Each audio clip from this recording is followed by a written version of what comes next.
News కి స్వాగతం. వేసవిని దృష్టిలో ఉంచుకొని ప్రయాణికులకు ఆర్టీసీ కల్పిస్తున్న ప్రత్యేక సౌకర్యాలు. జిల్లా ఆర్టీసీ రీజనల్ మేనేజర్ రాము. అన్నమయ్య జిల్లా రాయచోటి వేసవికాలం సందర్భంగా ప్రయాణికులకు ఆర్టీసీ వారు కల్పిస్తున్న ప్రత్యేక సౌకర్యాల గురించి జిల్లా రీజనల్ మేనేజర్ రాము మాట్లాడుతూ, ఎండ తీవ్రత ఎక్కువగా ఉన్నందువలన ప్రయాణికులు తాగునీటితో ఇబ్బంది పడకుండా ఉండేందుకు జిల్లాలోని మేయర్ బస్టాండులు అయినటువంటి మదనపల్లి, పీలేరు, రాయచోటి, రాజంపేట బస్టాండుల్లో ఆర్ఓ ప్లాంట్లు ఏర్పాటు చేసి శుద్ధి చేసిన నీటిని ప్రయాణికులకు అందిస్తున్నామని, అలాగే ప్రయాణికులకు ప్రయాణంలో వడదెబ్బ తగిలి ఇబ్బంది పడేవారికి వైద్య ఆరోగ్య శాఖ వారి సహాయంతో కండక్టర్స్ ద్వారా ప్రయాణికులకు ఓఆర్ఎస్ ప్యాకెట్లు అందిస్తున్నామని అన్నారు. ప్రయాణికులు ప్రమాదవశాత్తు గాయాలైన వారికి ప్రథమ చికిత్సగా బస్సులలో మెడికల్ కిట్లను ఏర్పాటు చేయడం జరిగిందని తెలియజేశారు. ఆర్వి కృష్ణారెడ్డి, అన్నమయ్య జిల్లా ఇన్ఛార్జ్. నమస్తే, SR7 టీవీకి స్వాగతం. నా పేరు ఆర్వి కృష్ణారెడ్డి, అన్నమయ్య జిల్లా ఇన్ఛార్జ్. మరి వేసవికాలం సందర్భంగా మరి రవాణా శాఖ నుంచి, రోడ్డు రవాణా శాఖ నుంచి మరి ప్రయాణికులకు సంబంధించి మరి ఎలాంటి ఈ వేసవికాలం సందర్భంగా ప్రత్యేకమైనటువంటి చర్యలు తీసుకుంటున్నారు ప్రయాణికులకు సేఫ్టీ కోసం మరి ఏంటి అనేది మన అన్నమయ్య జిల్లా రీజనల్ మేనేజర్ గారితో ఒక సమాచారాన్ని తీసుకున్నాం. నమస్తే సార్. నమస్తే. ప్రయాణికులకు సంబంధించి వేసవికాలం సందర్భంగా మీ డిపార్ట్మెంట్ నుంచి ఎలాంటి జాగ్రత్తలు పాటిస్తున్నారనేది ఒక సమాచారం ఇవ్వండి సార్. ఈసారి వస్తున్న సమాచారాన్ని బట్టి ఎండలు ఎక్కువగా ఉంటున్నాయని చెప్పేసి అంటున్నారు. అందులో బాగా మేజర్గా ఈ ఎండాకాలంలో అందరికీ ఆర్ఓ ప్లాంట్లు ఇవ్వాలని మేజర్ బస్ స్టాండ్స్ అయినటువంటి మదనపల్లి, పీలేరు, రాయచోటి, రాజంపేట బస్ స్టాండ్లలో ఆర్ఓ ప్లాంట్లు అనేది పెట్టడం జరిగింది.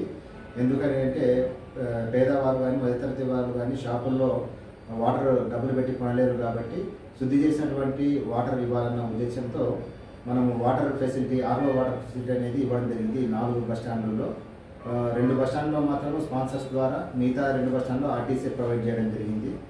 ఇంత శుద్ధి చేసినటువంటి నీళ్ళే కాకుండా మనం డిఎంహెచ్ఓ గారికి కూడా ఈ యొక్క ఓఆర్ఎస్ ప్యాకెట్స్ను, ఎందుకంటే ఎవరైనా వడదెబ్బ తగిలి బస్సులో ప్రమాదానికి గురైతే వారికి ఇచ్చేటట్టు ప్రతి కండక్టర్ దగ్గర ఓఆర్ఎస్ ప్యాకెట్స్ కూడా పెట్టబోతున్నాను.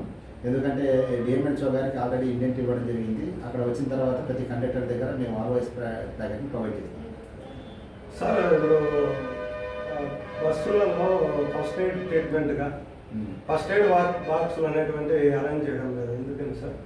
ఫస్ట్ ఎయిడ్ బాక్స్ అనేవి ప్రొవైడ్ చేశాము. కాలక్రమేణా ఏంటంటే కొంతమంది వాటిని తీసుకోవడము అనేది, అంటే ప్యాసింజర్స్ కానీ ఇంకోరు కానీ వాళ్ళు తీసుకోవడం వల్ల కొన్ని బస్సులో లేవు.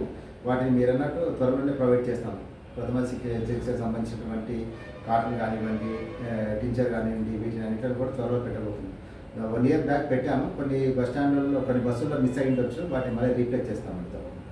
ఆర్టీసీకి సంబంధించి ఆదాయానికి గండి కొడుతున్నాయి ఆటోలు, వాటి మీద మీరు ఏమైనా చర్యలు సార్? మేము ఆర్టీఓ గారిని మేము అప్రోచ్ చేయడం జరిగింది. రాజంపేట, పీలేరు వంటి ప్లేసుల్లో రెగ్యులర్గా చెక్స్ జరుగుతున్నాయి. వాటికి ఫైన్లు కూడా వేసి కొన్ని బండ్లను సీజ్ చేయడం జరిగింది.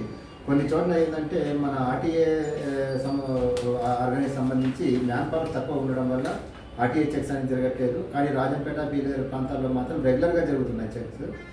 నెక్స్ట్ కూడా మేము ఇక్కడ లోకల్ డిటిఓ గారిని మేము అప్రోచ్ అయ్యి దీన్ని ఇంకా మేము ఉధృతం చేస్తాం. సార్, ఈ బస్సులలో శుభ్రత లేదనేది కూడా ఆరోపణ ఉంది ప్రయాణికుల నుంచి. దీని మీద మీరు శుభ్రతకు సంబంధించి రాయచోట్లో కూడా మేము సోగస్ నోటీస్ ఇవ్వడం జరిగింది కాంట్రాక్ట్. ఎందుకంటే అవుట్సోర్సింగ్ ద్వారానే మేము వీటిని బస్సు వాషింగ్, స్వీపింగ్ అనేది చేస్తూ ఉన్నాము. రాయచోటి డిపోలో రీసెంట్గా టర్మినేట్ చేయడం జరిగింది. వాళ్ళ ప్లేసుల్లో ఇంకో కాంట్రాక్టర్ని ఇవ్వడం జరిగింది. సో దాన్ని తనిఖీ చేయడానికి కూడా సూపర్వైజర్ కూడా క్రాస్ చెకింగ్ కూడా మొన్న మీటింగ్ పెట్టి అందరు డిపో మేనేజర్లు కూడా తెలియజేసింది. ఎందుకంటే కొంత హైర్ బస్సులు అనేది బయట వాళ్ళు హైర్ బస్ ఓనర్స్ అనేది వాళ్ళు రెగ్యులర్గా వాషింగ్, స్వీపింగ్ అనేది చేయాలి. ఆర్టీసీ బస్సులో మాత్రం మనం చేస్తూ ఉన్నాం. కానీ ఆర్టీసీ హైర్ వాళ్ళు చేశారా లేదనేది క్రాస్ చెక్ అనేది వీక్లీ వన్స్ అనేది ఇంతకుముందు చేసేవాళ్ళు, అది డైలీ చెక్ చేయాలని చెప్పేసి బస్ స్టాండ్లో ఉండే సూపర్వైజర్స్ చెప్పడం జరిగింది. సార్, ప్రయాణికులకు సంబంధించి ఈ బస్ స్టాండ్ సరిపోయే పరిస్థితిలో లేదు. 2వ బస్ స్టాండ్ ఏమైనా ఏర్పాటు చేయడానికి ఏదైనా ఉందా? తప్పకుండా అండి. మీరు అన్నట్టు ఇది బస్ స్టాండ్ అనేది చాలా కంజెస్టెడ్గా ఉంది. సో త్వరలో గవర్నమెంట్ కూడా మేము తెలియజెప్పడం జరిగింది. త్వరలో మన మినిస్టర్ గారి దృష్టి కూడా తీసుకువెళ్ళడం జరిగింది. సార్ కూడా దానికి చాలా పాజిటివ్గా స్పందించారు. త్వరితగతినే దాని ప్లేస్ అనేది చూస్తామని చెప్పేసి మా మినిస్టర్ గారు హామీ ఇవ్వడం